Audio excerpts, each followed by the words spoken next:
بسم اللہ الرحمن الرحیم۔ اللہ تبارک و تعالیٰ کے پاکیزہ نام سے آغاز کرتے ہیں جو بہت مہربان نہایت رحم والا ہے۔ درس بخاری کا سلسلہ جاری و ساری ہے اور الحمدللہ ہم کتاب الاجارہ پر پہنچے ہوئے ہیں۔ اجارہ کی تعریف بارہا آپ کو بتائی کہ ایک طرف سے اگر کسی کو نفع کا مالک بنایا جائے اور دوسرا مال کی شکل میں اس کا عوض دے، یہ جو ہمارا معاہدہ ہوتا ہے اس کو اجارہ کہا جاتا ہے۔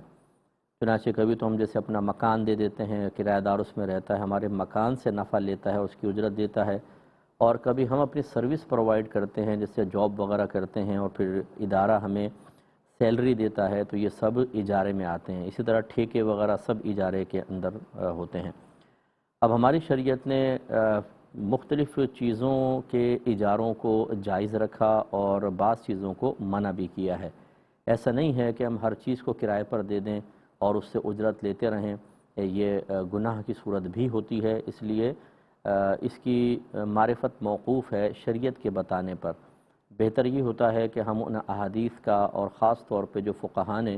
قرآن و حدیث کی تعلیمات کا نچوڑ فقہ کی کتابوں میں لکھا ہے ان کو جانیں۔ از خود پڑھ سکتے ہوں بہت اچھی بات ہے، ورنہ علماء کرام سے رجوع کریں، اور ہمارا تو مشورہ یہ ہوگا کہ اس سلسلے میں ہمیں ضروری کورسز خود کرنے چاہیے۔ تجارت کورس کرنا چاہیے جس میں تجارت ہے، اس کی مختلف شکلیں ہوتی ہیں، اس میں انویسٹمنٹ بھی آ جاتی ہے جیسے مداربت ہے، شرکت ہے۔ اسی طرح بے کی مختلف صورتیں ہیں، کبھی ہم باہر سے مال منگاتے ہیں اس کو بائع سلم کہتے ہیں، اس کا بیان گزرا، ہم نے حدیثیں پڑھی تھیں۔ اور اسی طریقے سے ایک بے مکروہ بھی ہوتی ہے کہ شریعت اس کو ناپسند کرتی ہے، ختم کرنے کو پسند کرتی ہے، بے فاسد ہے، بے باطل ہے، یہ سب ہم نے پڑھی۔ اور اسی طریقے سے اجارہ بھی اس میں پھر شامل ہوتا ہے، عاریتاً کوئی چیز دینا، قرض کے طور پر دینا، یہ سارے احکام ہمیں معلوم ہونے چاہیے، ضروری احکام۔ اب المیہ یہ ہے کہ ہم نے اکثر ہماری عوام ایسی ہوتی ہے کہ اس نے باقاعدہ کسی سے ان شرعی اصولوں کو سیکھا نہیں ہوتا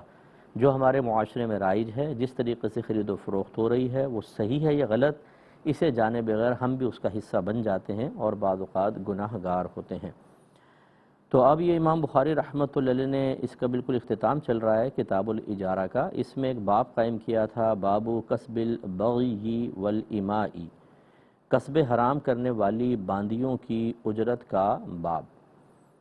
تو اس میں ایک تو یہ حضرت ابراہیم نخعی کا قول انہوں نے نقل کیا، حدیث بعد میں لے کر آئے ہیں کہ آپ نے نوحہ کرنے والی اور گانا بجانے والی باندی کی اجرت کو مکروہ کہا ہے۔ یہ امام بخاری میں نے آپ کو بتایا تھا کہ ایک تو حدیث کا عنوان قائم کرتے ہیں، اس کو باب سے تعبیر کرتے ہیں، ایک حدیث لے کر آتے ہیں وہ حدیث ہے، اور بعض اوقات ان دونوں کے بیچ میں کبھی وہ کسی تابعی کا قول نقل کر دیتے ہیں، کسی حدیث کا ٹکڑا، کبھی کسی آیت کو، انہیں تعلیقات بخاری سے تعبیر کر دیا جاتا ہے۔ تو یہ حضرت ابراہیم نخعی رحمۃ اللہ علیہ جو تابعین میں سے ہیں وہ کہتے ہیں کہ نوحہ کرنے والی، یہ پہلے زمانے میں ایسا ہوتا تھا کہ رونے کی باقاعدہ اجرت لیتی تھیں، کوئی فوت ہو جاتا اس کے گھر میں جمع ہو جاتی ہیں عورتیں اور بلند آواز سے روتی اور اجرت طلب کرتی تھیں،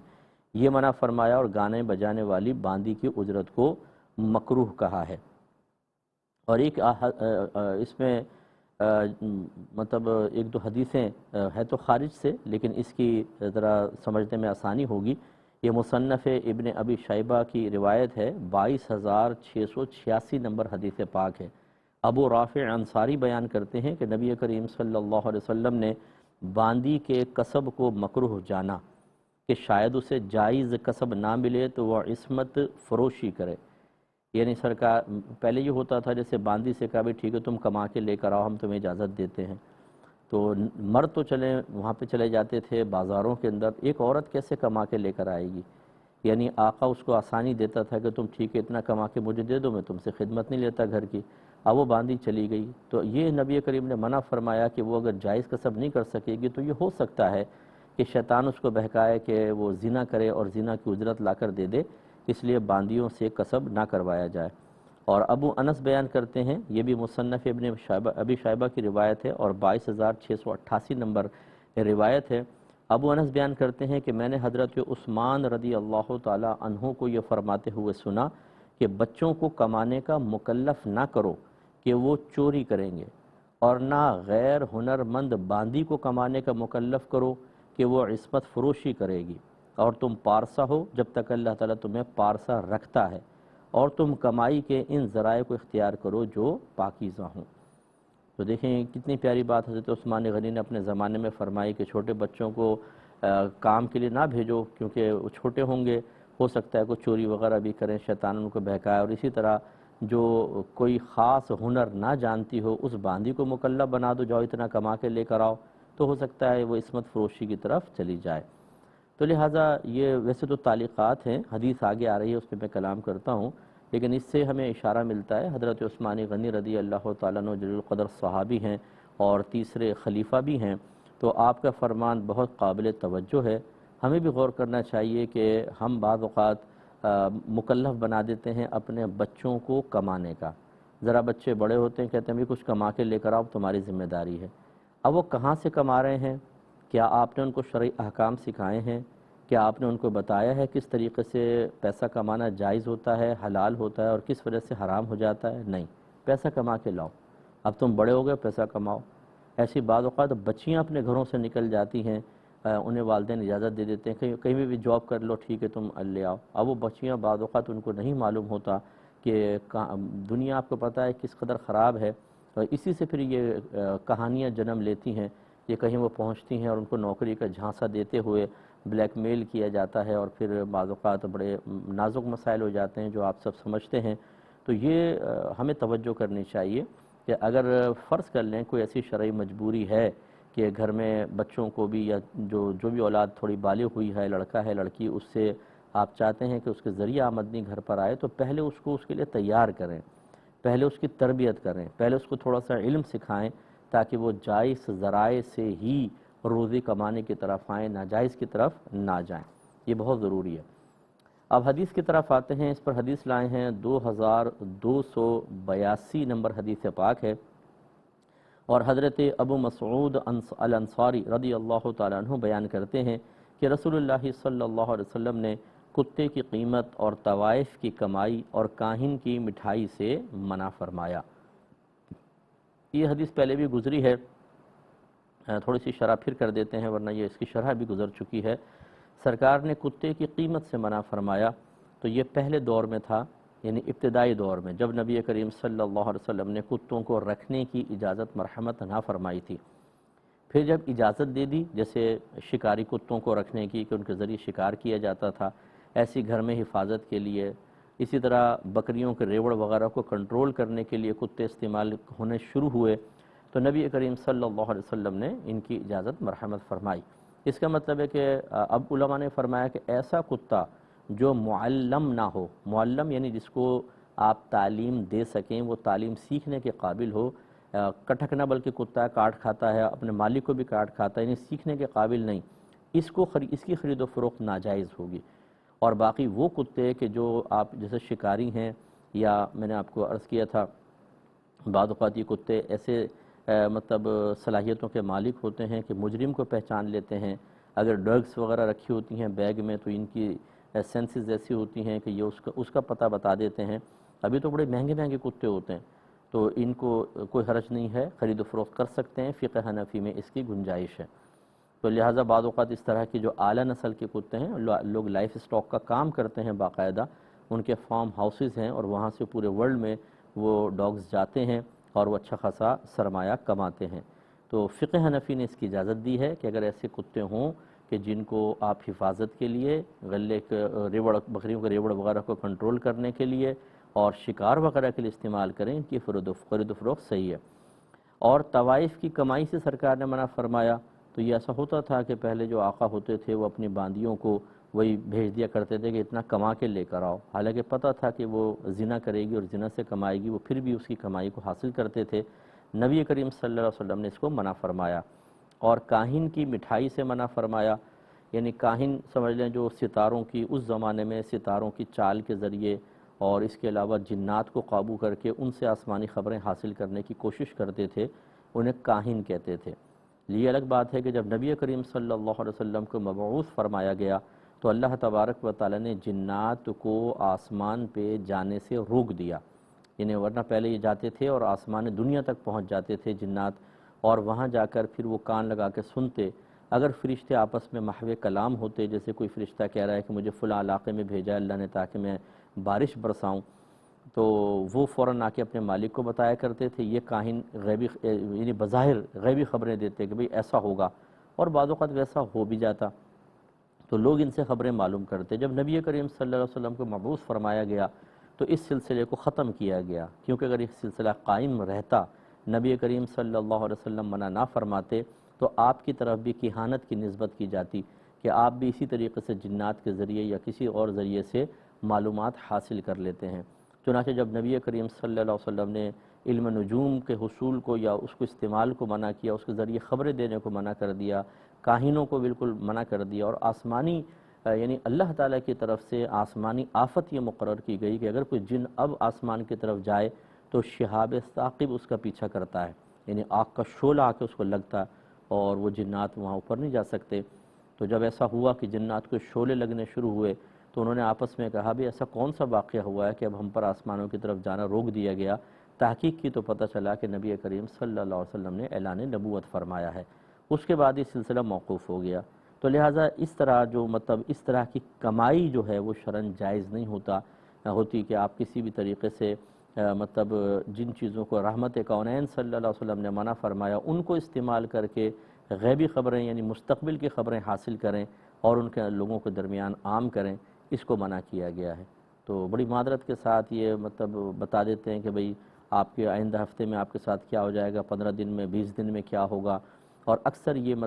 اندازے ہوتے ہیں، اکثر چاہے اس کے لیے پیچھے کے علم باقاعدہ ان کے کچھ فارمولاز ہوتے ہیں جس میں بعض باتیں ٹھیک بھی ہو سکتی ہیں، لیکن بہرحال یہ بدگمانیاں پھیلانے کا زبردست قسم کا ذریعہ بنتا ہے۔ اور اتنا لکھ دیتے ہیں اس ہفتے اپنے پڑوسی سے ہوشیار رہیے گا، قریب ترین دوست سے دھوکہ دینے کا اندیشہ ہے۔ اب یہ اندیشہ، آپ اندیشوں کے اوپر آدمی بدگمان ہو رہا ہے، اپنے گھر والوں سے، اپنے دوستوں سے بدگمانیاں پیدا ہو رہی ہیں، اور اگر واقعی کچھ ایسا محسوس ہو تو ہاں بھئی یہ لکھا تھا پہلے ویسے ہی ہو رہا ہے، یعنی نہیں بھی ہوتا تو بدگمانی پیدا ہوتی ہے۔ تو بہرحال ان چیزوں کو اور پھر ان کے ذریعے جو نفع حاصل کرنا اس کو نبی کریم صلی اللہ علیہ وسلم نے منع فرمایا۔ تو ہمیں اپنے نبی کی بات کو ماننا چاہیے۔ دنیا کہاں جا رہی ہے، کون کیا کہہ رہا ہے، اس کو نہیں دیکھیں۔ آپ نے بروز قیامت نبی کریم صلی اللہ علیہ وسلم کی شفاعت حاصل کرنی ہے۔ کوئی نجومی آپ کو نہیں بچائے گا، کوئی ہتھیلی آپ کی ہاتھوں کی لکیریں دیکھ کر اور آپ کے مستقبل کے بارے میں بتانے والا آپ کی سفارش نہیں کرے گا، میرے آقا صلی اللہ علیہ وسلم کریں گے۔ اس لیے شرعی اصولوں کو ہمیں اپنانا چاہیے، اور اگر کوئی اس قسم کے شعبے سے وابستہ شخص ہمیں سن رہا ہے تو وہ ناراض نہ ہو، یہ میں حدیث آپ کو سنا رہا ہوں، تو یہ ہم اپنے پاس سے منع نہیں کر رہے ہیں، انہیں بھی اس سے اجتناب کرنا ہوگا۔ اگلی حدیث پر آتے ہیں، 2283 نمبر حدیث پاک ہے۔ حضرت ابو ہریرہ رضی اللہ تعالی عنہ بیان کرتے ہیں کہ نبی کریم صلی اللہ علیہ وسلم نے باندیوں کی کمائی سے منع فرمایا۔ باندیوں کی کمائی سے منع فرمایا، دیکھیں مطلقاً تو منع نہیں تھا کہ اگر کوئی باندی کسی کے، جیسے آقا نے کہہ دیا تم کسی گھر میں کام کر لو، اب وہ جا کے برتن مانجھ کر پیسے لے کر آتی تو وہ تو بالکل جائز تھا، لیکن وہ جیسے ہم نے شروع میں ایک تعلیق بیان کی کہ یہ ایسا ہوتا تھا کہ اگر غیر ہنرمند کوئی باندی جائے گی، اس کو کچھ نہیں ملے گا، اب اس کو آقا کو لا کر دینا ہے، تو یہ عین ممکن ہے کہ وہ گناہوں میں مبتلا ہو جائے اور پھر حرام رزق گھر میں لے کر آئے، اس لیے سرکار نے مطلقاً منع فرمایا۔ اگلے باب کی طرف آتے ہیں، باب عصب الفحل، نر کی جفتی پر اجرت لینے کا حکم۔ اس کا مطلب یہ ہوتا ہے کہ پہلے دور میں ایسا ہوتا تھا، کسی کے پاس فیمیل جانور ہے، وہ کسی کے پاس جاتا جس کے پاس میل جانور ہے، وہ کہتا تھا کہ ان کو جسمانی تعلق کروائیں تاکہ یہ حاملہ ہو جائے اور پھر میں اس سے بچے کا نفع حاصل کروں، اور جو تم اپنے نر کو استعمال کرنے دو گے اس کے اتنے پیسے۔ تو اس کو منع کر دیا گیا کہ ایسا نہ کریں۔ حضرت ابن عمر رضی اللہ تعالی عنہ بیان کرتے ہیں، حدیث نمبر ہے 2284، حضرت ابن عمر بیان کرتے ہیں کہ نبی کریم صلی اللہ علیہ وسلم نے نر کی جفتی پر اجرت لینے سے منع فرمایا، اور علماء نے اس کی وجہ بیان کی ہے کہ اب ایک فرض کر لیں کہ ایک نر کے ذریعے فیمیل کو حاملہ کرنے کی کوشش کی گئی، تو ضروری تو نہیں کہ حمل ٹھہرے، بعض اوقات نہیں ہوتا، کئی دفعہ جسمانی تعلق قائم کرواتے ہیں تب بھی فیمیل کو حمل نہیں ٹھہرتا ہے، تو پھر ایک ایسی چیز کہ جس سے آپ کو فائدہ حاصل نہیں ہوا، آپ اس کے پیسے دے رہے ہیں، تو بہرحال یہ شرعاً جائز نہیں ہے، یہ مکروہ عمل ہے، اس کو منع کیا۔ اب اس میں ضمناً ایک بحث کافی معروف ہے کہ انجیکشن کے ذریعے اگر فیمیل نر کا اسپرم وغیرہ فیمیل کے رحم میں ڈال دیا جائے، اس سے بھی حمل ٹھہر جاتا ہے، تو اس کی کیا شرعی حیثیت ہے؟ اور اس میں باقاعدہ جو نر ہیں اس کے اسپرم محفوظ کر لیے جاتے ہیں، فریز کر لیے جاتے ہیں اور بعد میں وہ انجیکٹ کیے جاتے ہیں، تو جو اعلیٰ نسل کے جانور ہوتے ہیں ان کی یہ اسپرم وغیرہ بکتے ہیں، اور اس میں کافی حد تک امکان ہوتا ہے کہ حمل ٹھہر جائے، کیونکہ اس میں تو ویسے جانور کے کراسنگ کے اندر بعض اوقات نہیں ہوتا، لیکن نر انجیکشن کے ذریعے تقریباً ہو جاتا ہے۔ تو بہرحال ہمارے شرعی لحاظ سے تو یہ مال نہیں بنتا، اسپرم کوئی مال نہیں ہے نر کا کہ وہ، لیکن بہرحال اس کی اب بیع ہو رہی ہے۔ جو اعلیٰ نسل کے جانور ہوتے ہیں ان کے اسپرم محفوظ کر لیے جاتے ہیں اور وہ سیل کیے جاتے ہیں، باقاعدہ اس سے فیمیل کو حاملہ کروایا جاتا ہے۔ تو جہاں پر اس کا عرف رائج ہو جائے وہاں پر اس کی گنجائش نکل سکتی ہے۔ نر کا بات نہیں کر رہا ہوں، انجیکٹ کرنے کے ذریعے یہ ہو سکتا ہے، کیونکہ اب اس کا بہت زیادہ رواج ہوتا چلا جا رہا ہے، اور اس میں مطلب امکانات حاملہ ہونے کے، فیمیل کے حاملہ ہونے کے بہت زیادہ ہوتے ہیں، تو اس لیے بہرحال اس کی گنجائش اب نکل سکتی ہے۔ اگر کوئی اصل شرع پر عمل کرتے ہوئے منع کرنا چاہے تو کر سکتا ہے، لیکن بہرحال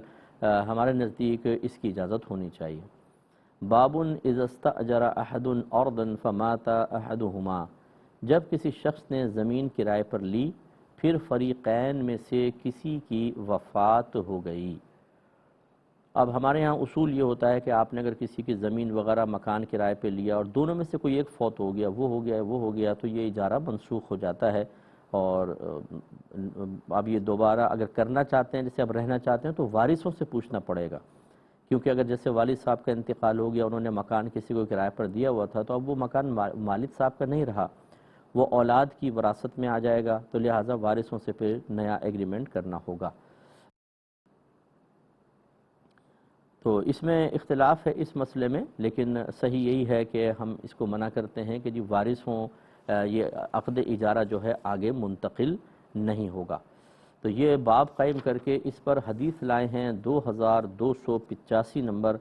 اور حضرت عبداللہ رضی اللہ تعالی عنہ اس کے راوی ہیں، وہ بیان کرتے ہیں کہ نبی کریم صلی اللہ علیہ وسلم نے یہودیوں کو خیبر عطا کیا کہ وہ اس میں عمل کریں اور زراعت کریں، یعنی جب خیبر فتح ہوا تو ادھر کی جو زرعی زمینیں تھیں انہوں نے ریکویسٹ کی یہود نے کہ یہ ہمارے پاس ہی رہنے دیں، ہم اس میں کھیتی باڑی کریں گے اور جو پیداوار ہوگی اس میں سے آپ کو بھی دے دیں گے۔ اس کو خراج کہتے ہیں ویسے، کہ اگر پیسوں میں طے کیا جائے نا، پیسوں کے اندر، کہ یہ زمین اپنے پاس رکھ لو، جو پیداوار ہوگی اس کے اتنے پھر پیسے اس پیداوار جب ہو جائے تو ہمیں دینے ہوں گے، تو یہ خراج کہلاتا ہے۔ اور اسی پیداوار کے اندر اگر یوں ہو کہ بھی تم کریں، اتنی آدھی پیداوار تمہاری آدھی ہماری، تو وہ زراعت کے اندر آتی ہے۔ اس پر انشاءاللہ کلام کرتے ہیں نیکسٹ پروگرام میں۔ وآخر دعوانا ان الحمدللہ رب العالمین۔ ناظرین، اگر آپ ایسی ہی مزید ویڈیوز دیکھنا چاہتے ہیں تو ہمارا ARYQ-TV کا چینل سبسکرائب کیجئے اور بیل آئیکن کا بٹن دبانا نہ بھولیے، تاکہ آپ سے کوئی پسندیدہ پروگرام مس نہ ہو جائے۔